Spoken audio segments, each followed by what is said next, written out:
Është zbardhur dëshmia në polici e Jozit, i cili u arrestua mbrëmjen e prajmit pasi goditi gjesti në çastet kur po dilte nga shtëpia e Big Brother VIP. Pasi u arrestua, Jozi u dërgua në komisariatin nr. 6.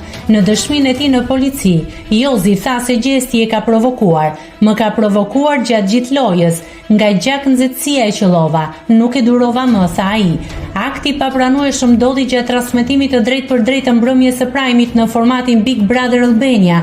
Ky veprim i paprecedent u transmetua në kohë reale dhe u ndoq nga një publik i gjerë kombëtar. Top Channel reagoi menjëherë duke dënuar me vendosmëri çdo formë dhune dhe ritheksuar angazhimin e tij ndaj standardeve më të larta të etikës profesionale, përgjegjësisë publike dhe komunikimit të sigurt. Nëse klikoni mbi butonin subscribe, do t'ju shfaqen të gjitha publikimet tona. Ju ftoj t'i bëni subscribe kanalit, të pëlqeni videot dhe të lini komentin tuaj.